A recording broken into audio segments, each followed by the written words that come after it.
Hey guys, it's Melanie from MelanieKham.com. Welcome back to my channel. Today's video, part 2 of the Learn to Sew series. Today's video, we're going to be learning how to use a sewing machine. In today's video, you need to have your sewing machine. So I will again provide all the links in the description box. And if you watched the last video, I went through a little bit about sewing machines, but I'm not going to talk today about which ones to buy, all those different things. We are going to be threading the machine, filling the bobbin, talking about the parts of the machine, and that's going to take up plenty of time. Have your machine ready. If you needed to have it serviced to make sure it's ready to go, have some thread. I have black out because I'm going to be sewing on white fabric so that you guys can see it really well. You need to have a needle. You need to have a bobbin. We'll fill it all up, so don't worry about that. You also need to have your manual, which I'll talk about that in a second. But another material is scrap fabric. Doesn't need to be anything fancy. So make sure you have your manual. If you bought the machine recently, hopefully you have it handy. If you bought your machine used, go online, Google your machine, put your make and model in there, and download your manual. It's often pretty easy to find. I had a vintage machine a long time ago that I bought used, and I was able to download the manual online. I'll try to find the link. They had a whole bunch of other ones too. But you need to have your manual, because it's going to help you with all of those features specific to your machine. So it's really key. If you bought your machine at a dealer, they can also help you with that. My machines all came from So Many Things over in Florida. They're so great customer service wise. I highly recommend them if you are still looking for a sewing machine location to buy. And I'm in California, so I have my machines serviced locally, but they are my people for getting machines. So in this video, we're gonna go over how to thread it, how to fill your bobbin, how to change out your needle, the different parts of the machines, your stitch length, stitch width, what the different buttons are, at least on my machine. And this is gonna be a little bit different for everyone, which is why having your manual is so key, because it's gonna be similar for a lot of machines. And I pulled out my basic machine specifically so that it's gonna apply to most people watching, hopefully. But this will at least get you the gist, even if you have a different style machine than mine. Let's head over to the sewing machine and learn how to use it. The first thing we're gonna go over is how to turn your machine on and kind of what these cords are. So this cord is to the foot pedal. So here is what the foot pedal looks like for this machine, and it connects to the machine with this kind of cord right in here. And then this is the power cord. Looks like that. Plug that in, and then you plug it into the wall. And then this here is the power switch. So once you turn on that power switch, hopefully the machine turns on. And then you know, all right, we've got the first step done, learning how to turn it on. Okay, so you'll see the light come on. And this has a simple computer in here, but there are a lot of machines that have knobs. Actually, let me pull out my other machine. Okay, so this Juki has a simple computer on it, but I want to show you real quick. I pulled out my Viking. This was the sewing machine I made tons of projects on, and it's got knobs. So if there is something to refer to on this style of machine, I'm not going to plug this all in. I haven't pulled this out and used it in a couple of years. It probably needs to be serviced. So I'm not going to mess with it too much, but I will kind of show you in reference how the knobs are. The Viking connector, it's got one connection, which then goes to the pedal and the plug. So you might have the same thing. It's kind of a 2-for-1 sort of thing. Whereas the Juki is 2 separate cords. When the Viking turns on, the light turns on, but there's no computer or any lights that turn on the rest of the machine. Okay, let's go over some of the parts of the machine. This is the hand wheel. You will always want to bring the hand wheel toward you, because that's how the timing of the machine works. So you're always going to bring the wheel toward you, and that's going to make that needle go up and down. You see that needle moving. Here, the buttons are going to be kind of specific to your machine. So find the diagram in your manual that refers to those things, which we'll talk about those in just a second, but I want to just still go over the buttons. The turtle and the hare on this machine is the speed. So the turtle is slower, the hare is faster. Some machines have this feature and some don't. So your machine might not have it. Here are the stitches that we've got. We've got some additional things here, buttonholes, a couple of stitches, not a ton, but basic. This here is the needle up or needle down position. It's a great feature to have on a sewing machine, a must have for me personally. But a lot of machines don't have this, and that's fine. When instead of pushing, having your needle stop in the down position or in the up position, you can always use your hand wheel to make that adjustment as you're going. This is a lock stitch or auto lock button. Again, if you are curious about that, it has some different kind of stipulations on ways that you can use it. It's different than a back stitch. Right, this kind of U-turn button is the reverse stitch or the back stitch. This is like a start-stop button. This is for people who are not able to push on the foot pedal for whatever reason.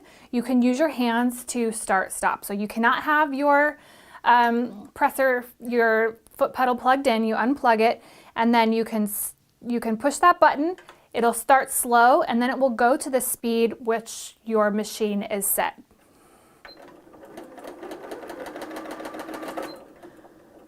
And then you stop it. This is especially good for people who have limited mobility or some sort of disability or something like that. Sometimes this is a must-have.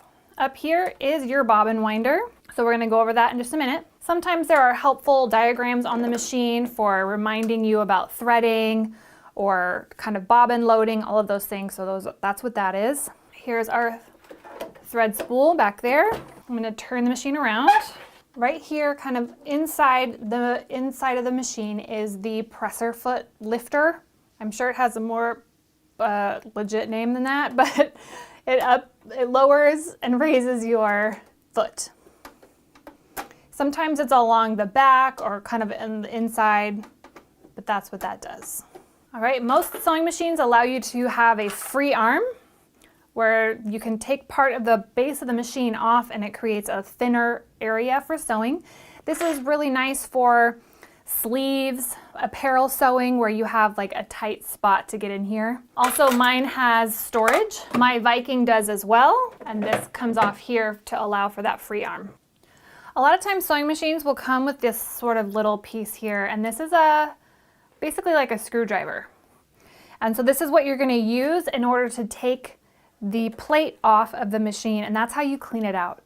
So periodically you want to take this off, use your screw, like that's why you have it. You want to use this guy to unscrew your screws, right?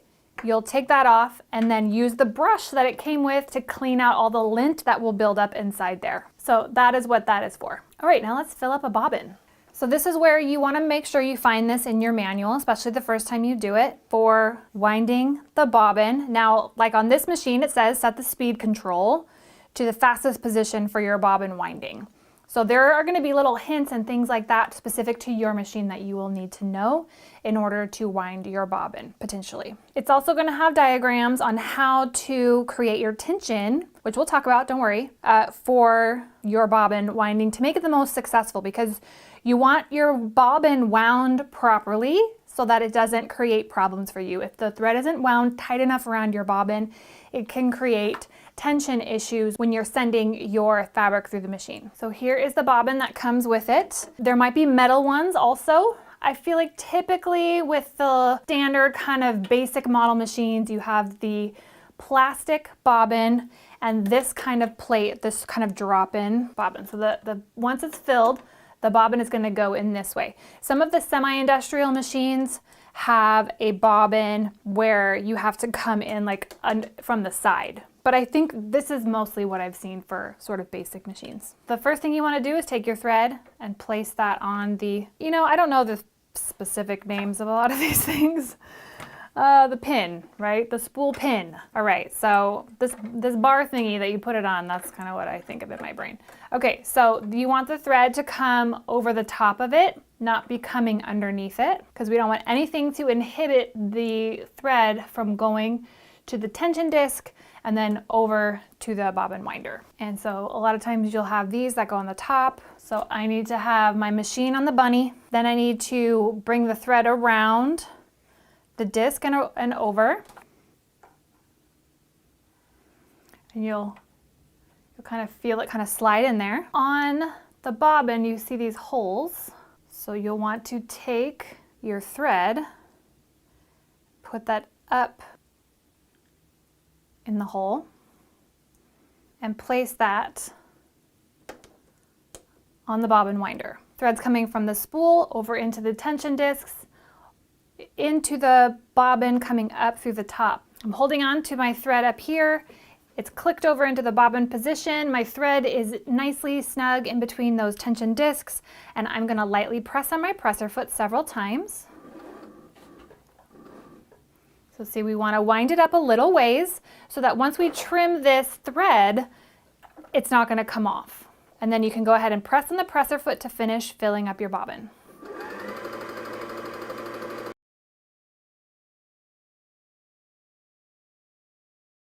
Once it's full, it will automatically stop. So see that? I'm stepping on the pedal, but it's not turning anymore. So now we can click it back over, take it off. All right, so now we're gonna put this in the machine and thread the machine.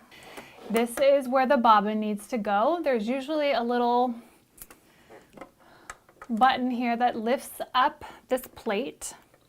And this plate has a little diagram on it if you need help figuring out where that thread is supposed to go. So that's a good little reminder.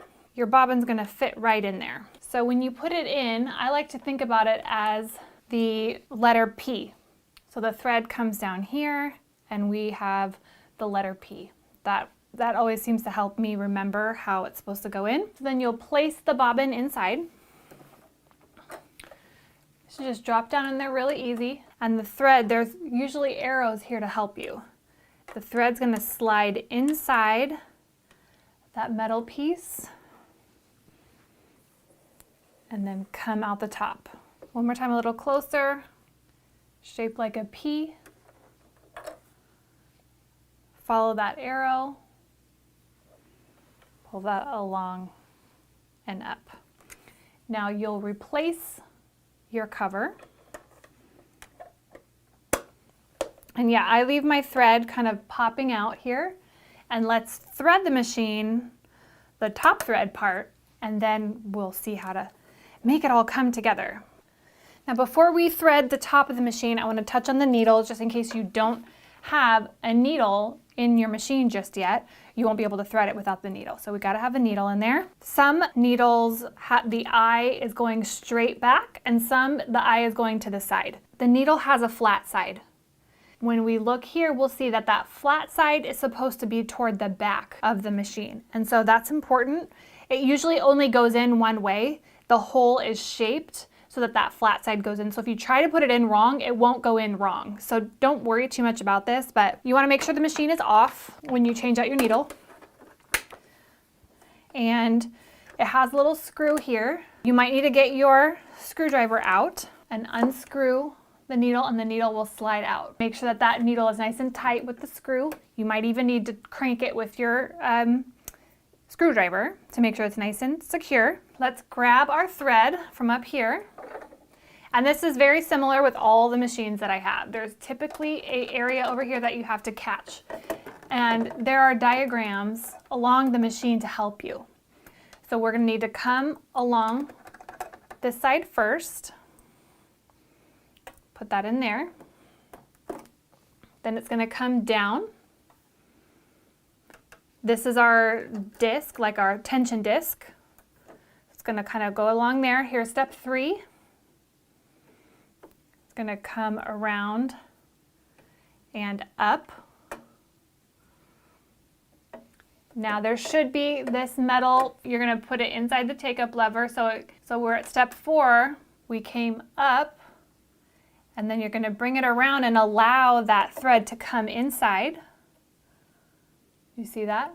So now it's inside the lever. Then we're gonna bring it down. And some machines will have needle threaders. I'm gonna just show you how to do it without, just in case you don't. Once you've come down here, there's usually a little catch above the needle. So here was the take-up lever part, and then down here, there's a little hook that you wanna wrap your thread around. So my hook is here. That's gonna help the thread go right on top of that needle. Okay, so if your thread ends up over here somewhere, that's not right. It's gonna, the way the threading works, it's gonna end up so that it's right on top of that needle, and the needle can kind of come down right in front of the needle. Then what you'll do, you're going to take your thread and put it from front to back. Probably my big old hand is in the way. All right, so it's in there from front to back. I know it probably didn't see me do it because my hand was in the way. And then you can pull it through. So the thread now is going to go straight in front of that needle toward the back. So now what you'll do is you'll hold that top thread and take our hand wheel and crank that toward you, and it's going to drop the needle down. Keep going until it comes back up.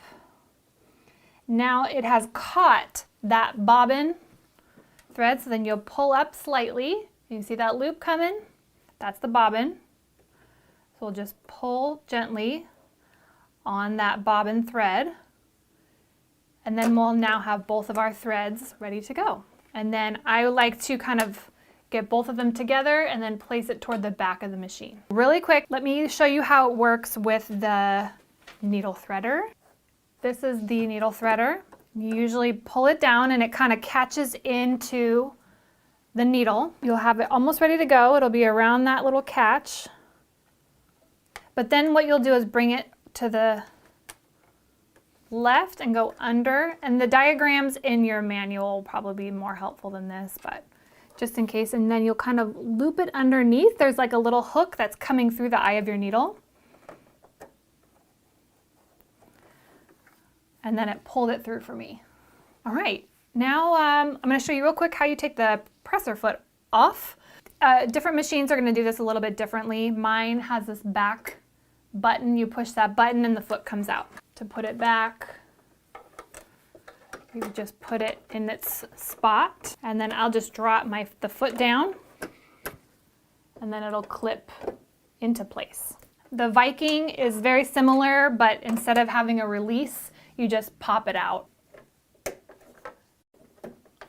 and clips out with your fingers. This is kind of the part of the shank that you can take off. Free motion feet and some of the different feet require that you take this off if you're going to be installing like the buttonhole or a walking foot. You might have to take that off, which is why it has this knob here and it is removable. If at any point you hear a strange noise, you hear a loud pull, something doesn't seem quite right, you need to stop your machine and use your hand wheel to slowly use your needle, because I don't want you guys to break a needle and have that needle fly toward your face. Always kind of start slow, put that speed over on the turtle if you need to. Use the hand wheel at first, which is totally fine, but I think you guys will be okay. Grab a scrap piece of fabric, and I'm gonna do 2 layers because you're always gonna be sending 2 layers through the machine. So I want you to get a feel for what that's like. Put your fabric in place. Don't worry about lining things up right now. This is just a trial run. You're gonna drop your foot down. So now that's nice and in place.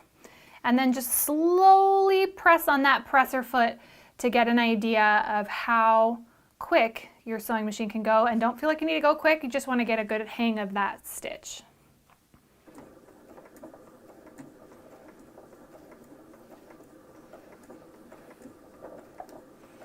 This is the turtle speed. I've got my pedal all the way down, and this is how fast it's going.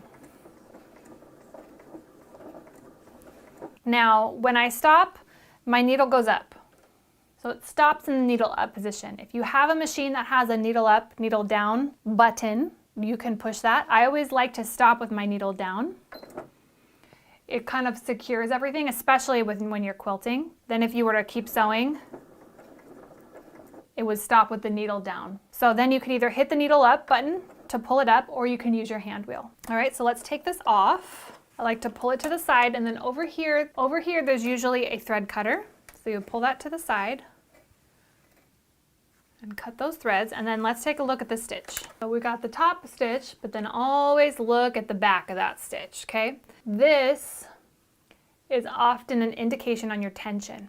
A couple of things with the tension.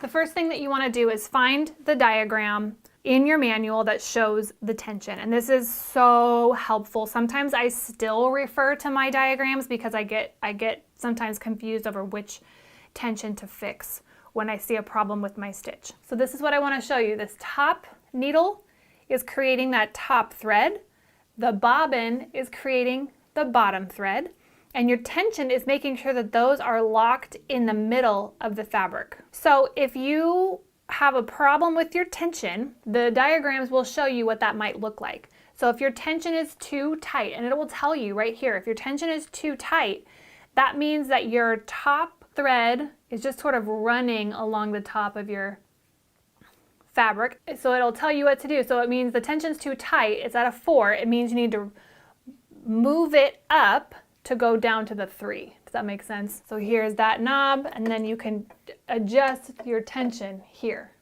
And you adjust your tension based on what that stitch is doing. So if your tension is too loose, that means that thread is running along the bottom of your fabric and you need to raise your tension. Now, another reason why your stitch might not look good is if you need to change out your needle, because that needle is what's piercing through the fabric. And so if the needle dulls, it's not going to pierce the fabric as effectively to grab that bobbin thread and make a nice pretty stitch. So if you haven't changed the needle out and you're having trouble with your tension, that's always my first recommendation with troubleshooting your stitch.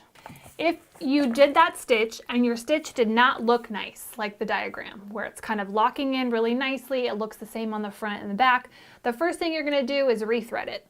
Pull your bobbin out, pull the top thread out, and rethread your machine. Chances are you just made a little mistake somewhere, and try it again. If that didn't work, change out your needle. Maybe your needle is dull, maybe your needle has a little burr on it that's kind of a defective needle, something like that. If you are still having a lot of trouble with your stitch, it shouldn't be having this much trouble, but if in the future you're coming across a problem as you're working with your machine, I have had defective bobbins before.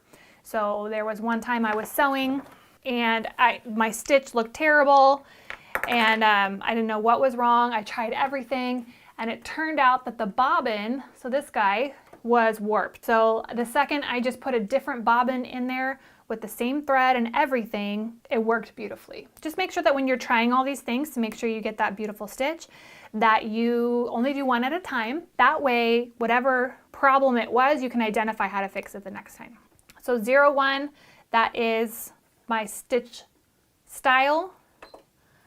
It's underlined the width now. I don't need to mess with that because it's a straight stitch. If I go over there, I can up it to a 3, 4, 5. A 5 or higher is going to be like a basting stitch. So over here on the knobby machine, this is telling you what your stitch is. So it'll have the diagram up here, what your stitch is. So stitch 1 is straight stitch, 2 would be your zigzag. So you would move that depending on what you want your stitch to be. The dial up here, it shows the little zigzag icon.